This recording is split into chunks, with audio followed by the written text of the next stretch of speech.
Assalamualaikum warahmatullahi wabarakatuh. Kami dari kelompok 5, mata kuliah Filsafat dan Sejarah Matematika yang beranggotakan Yuli Anggisa Fitri, Mailiza Wahida, Khalidatul Hanum, Mailida, dan Muhammad Hafiz Zuhdan. Kami akan menjelaskan materi perkembangan matematika di Arab yang meliputi perkembangan matematika, sistem numerasi, dan penemu matematika. Part 1. Perkembangan matematika. Perkembangan matematika Arab dari abad ke-8 sampai abad ke-15. Perkembangan matematika Arab sesudah pertengahan abad ke-8 sangat mengagumkan sekali dan mempunyai peranan serta kontribusi yang besar sekali terhadap perkembangan sejarah matematika. Pada abad ke-1, perkembangan agama Islam, bangsa Arab masih jauh ketinggalan dalam bidang ilmu pengetahuan dibandingkan dengan negeri-negeri sekelilingnya seperti Persia, India, Yunani, dan Romawi.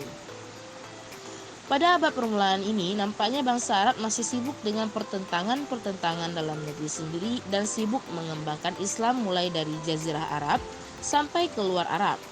Tetapi pada tahun 750, yaitu pada permulaan pemerintahan Khalifah Bahu Abbas, keadaan berbalik tajam sekali, di mana mulai pada saat itu bangsa Arab bangkit mengejar ketinggalannya dalam bidang ilmu pengetahuan. Bangsa Arab mulai mempelajari astronomi, konsep-konsep falsafah, ilmu kedokteran, matematika, dan ilmu lainnya dari Yunani, Mesir, India, Babilonia, dan lain-lainnya. Karya ilmu klasik Yunani dan India dibawa ke Baghdad, kemudian diterjemahkan ke dalam bahasa Arab. Hal ini sangat menguntungkan sekali bagi perkembangan sejarah matematika, karena hampir seluruh karya mathematician Yunani kuno tidak dapat ditemukan lagi. Yang tinggal sekarang hanyalah terjemahan dan karya-karya ini dalam bahasa Arab. Selama masa pemerintahan Khalifah Bahu Abbas, terutama sekali dalam masa khalifah terkenal Al-Mansyur, Harun al-Rashid, dan Al-Makmum, kota Baghdad menjadi pusat perkembangan matematika dan ilmu pengetahuan alam lainnya menggantikan Alexandria pada zaman Yunani. Pada masa pemerintahan Khalifah Al-Mansyur dari 754 sampai 779, karya-karya mathematician Brahmagupta diboyong ke Baghdad, kemudian diterjemahkan ke dalam bahasa Arab. Di antara karya Brahmagupta ini adalah Brahma Sputa Siddhanta, yaitu buku yang berisi tentang astronomi, matematika, dan ilmu pengetahuan alam lainnya. Tidak lama setelah diterjemahkan karya Brahmagupta ini, maka pada tahun 700 karya mathematician Yunani Ptolemy tentang astrologi yang berjudul Tetrabiblos diterjemahkan pula ke dalam bahasa Arab dari bahasa Yunani. Part 2. Sistem numerasi. Sistem numerasi Hindu-Arab lebih kurang 300 sebelum Masehi sampai 750 Masehi. Sistem numerasi Hindu-Arab merupakan sistem numerasi yang paling banyak dipakai sekarang. Sistem ini mempunyai 10 lambang yang disebut angka atau digit, yaitu 0, 1, 2, 3, 4, 5, 6, 7, 8, dan 9. Sistem Hindu-Arab dirasakan lebih efisien sehingga sekitar 1500 Masehi mulai digunakan secara umum. Beberapa sifat yang dimiliki oleh sistem Hindu-Arab adalah 1. Menggunakan 10 lambang disebut angka, yaitu 0, 1, 2, 3, 4, 5, 6, 7, 8, dan 9. 2. Bilangan-bilangan yang lebih besar dari 9 dinyatakan sebagai bentuk suku-suku yang merupakan kelipatan dari perpangkatan 10. 3. Menggunakan nilai tempat. 4. Yang terakhir yaitu menggunakan sistem aditif. Berikut angka-angka yang digunakan oleh Hindu-Arab. Hindu 300 sebelum Masehi, Arab 10 Masehi, Arab 20 Masehi, Hindu 20 Masehi. Part 3. Penemu matematika bangsa Arab. 1. Al-Khawarizmi. Aritmatika Arab yang pertama sekali terkenal adalah berasal dari karya Al-Khawarizmi.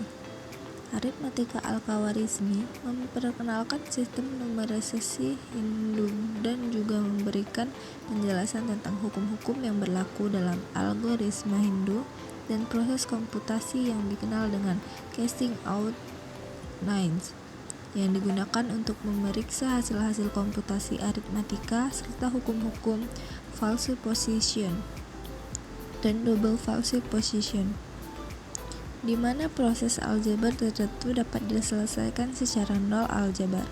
Double falsification atau lebih dikenal dengan dalil reguladorum falsorum yang kemungkinan berasal dari India, digunakan untuk menentukan aproksimasi akar real dari suatu persamaan.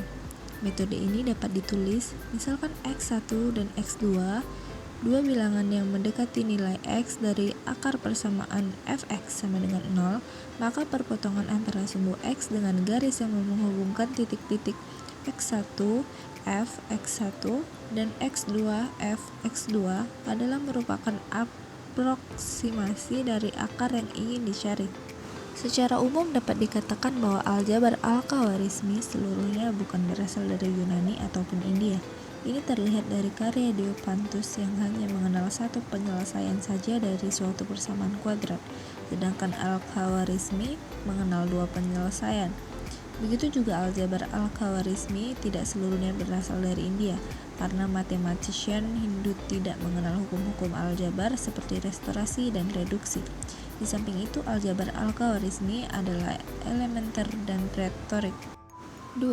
Sabit bin Qurrah. Sabit bin Qurrah adalah matematisian Arab yang memberikan kontribusinya dalam bidang aljabar. Dia membuka sekolah untuk para peterjemah.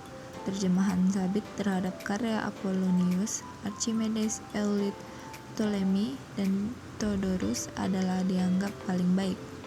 Disertasi Sabit bin Qurrah mengenai rumus untuk menentukan bilangan bersahabat atau amicable numbers adalah merupakan karya asli bangsa Arab.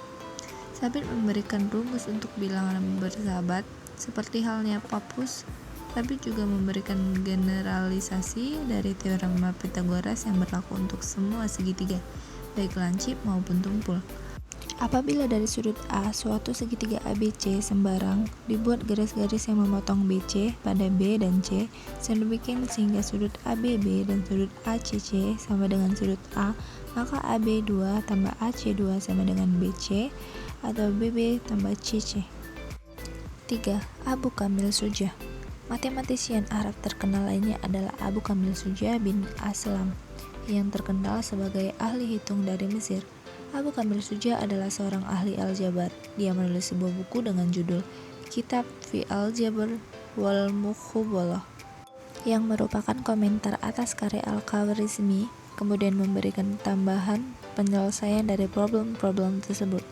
Aljabar Abu Kamil Sujah ini adalah memadukan antara hal yang praktis seperti yang terdapat pada Al-Khawarizmi.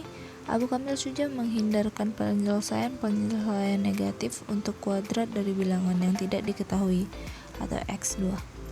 Yang keempat, Al-Battani tahun 850 sampai 929. Al-Battani yang dikenal di Eropa dengan nama Al-Baghdaniyo adalah seorang astronomer. Al-Battani juga adalah seorang ahli dalam bidang trigonometri. Dia banyak memberikan kontribusinya dalam mengembangkan beberapa teorema trigonometri dengan memperbaiki beberapa teorema trigonometri Yunani kuno. Dalam bukunya yang telah diterjemahkan ke dalam bahasa Latin dengan judul De Scientia Stellaris tentang gerakan bintang-bintang. Kemudian, Al-Battani menambahkan suatu rumus untuk sudut miring, suatu segitiga bola, yakni cos A sama dengan cos B kali cos C plus sin B kali sin C kali cos A. 5. Abul Wafa tahun 940 sampai 998. Abul Wafa dilahirkan di Persia, Iran. Dia dikenal karena terjemahannya terhadap karya Diopantus Arithmetica serta komentarnya terhadap aljabar Al-Khawarizmi. Dalam karya-karyanya, Abulweva menggunakan lambang bilangan Hindu.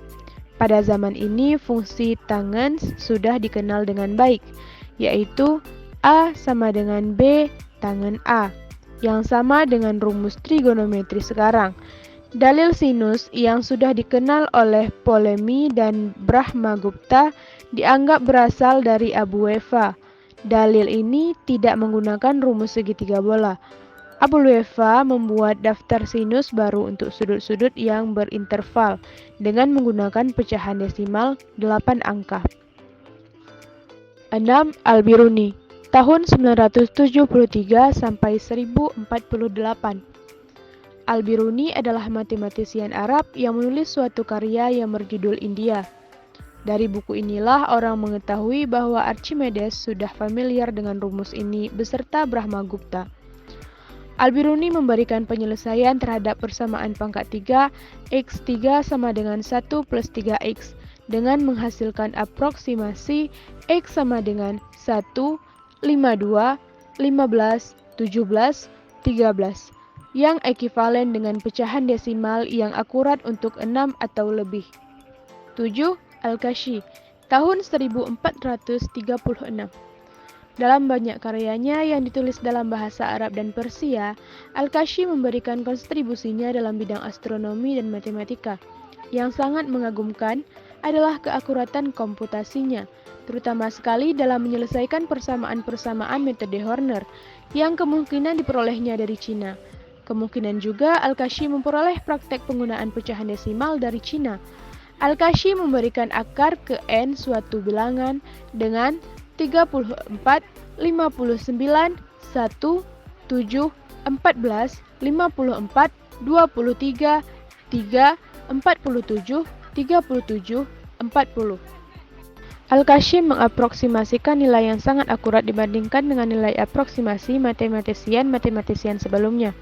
Dengan meninggalnya Al-Kashi pada tahun 1436, dapat dianggap berakhirnya zaman kejayaan matematika bangsa Arab dan perkembangan matematika dunia berpindah ke Eropa dan tidak pernah lagi ke Asia.